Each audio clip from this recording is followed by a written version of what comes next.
বিসমিল্লাহির রহমানির রহিম। সম্মানিত ভিউয়ার্স, আসসালামু আলাইকুম। কথা বলবো মরিচ ক্ষেতের এই পাতা রোগের সমস্যা নিয়ে। এই পাতা রোগের সমস্যাটা দেখেন, এখানে কিছু কিছু পোকার আক্রমণ হয়েছে, যেটাকে চোষক পোকা। এই চোষক পোকার আক্রমণে এই মরিচ গাছের এই পাতার সমস্যা হয়েছে। এটা আসলে হচ্ছে মরিচের আলফা মোজাইক রোগ। আমরা বিভিন্ন এলাকায় বিভিন্ন রোগ নামে পরিচিত হলেও রোগটি কিন্তু একটাই, আলফা মোজাইক। এটি হচ্ছে একটি ভাইরাসজনিত রোগ। আসলে এই রোগ যদি মরিচ ক্ষেতে আপনাদের দেখা দিয়ে থাকে, তাহলে দ্রুত এর দমন ব্যবস্থা করতে হবে, তা না হলে প্রায় অনেক গাছে আক্রমণ হয়ে যাবে। তো লক্ষণ হচ্ছে এই রোগের গাছের পাতা সাদাটে হয়ে যাবে এবং পাতা সাদাটে হলুদ সবুজের মোজাইক মতো ছোপ ছোপ দাগ হবে, যেটাকে দেখতেই পাচ্ছেন ভিডিওতে। এই ছোপ ছোপ দাগ হয়ে এটা পুরোটা ইয়েতে হয়ে যাবে, দেখেন ছোপ ছোপ দাগ হয়েছে।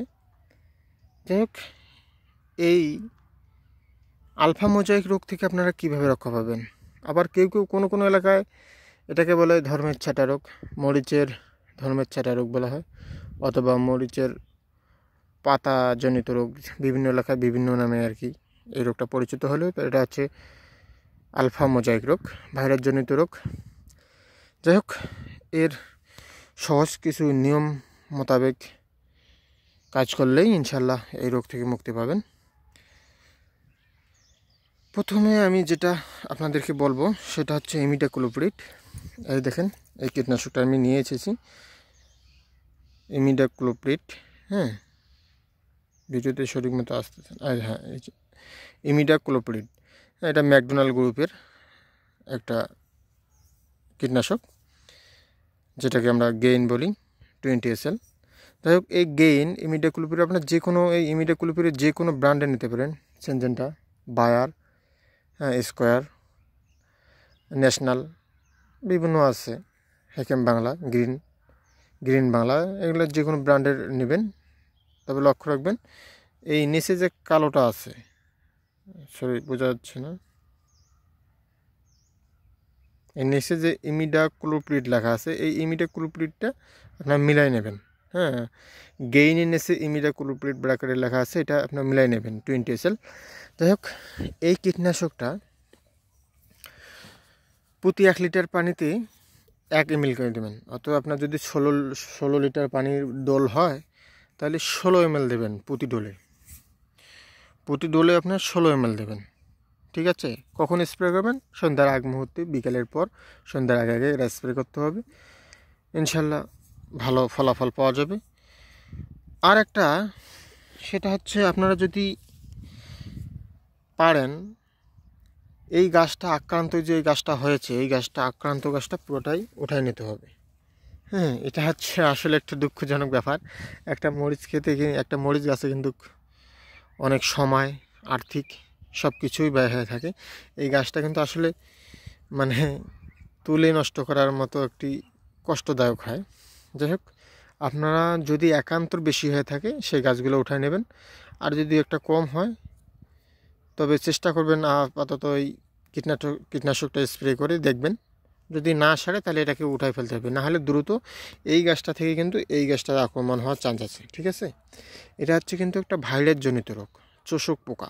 আমি আবারও বলি, সাদামাছি এবং চোষক পোকার ফলেই কিন্তু এই রোগগুলো হয়ে থাকে। এই চোষক পোকা যদি দমন না করি, এই গাছটা যদি আমি উঠায় না ফেলি এখান থেকে, তাহলে এই গাছটা থেকে এই গাছটাতে আসার চান্স আছে। মানে এই গাছটা থেকে এই গাছটা না, শুধু চতুর্দিকেই আক্রমণ হওয়ার চান্স আছে।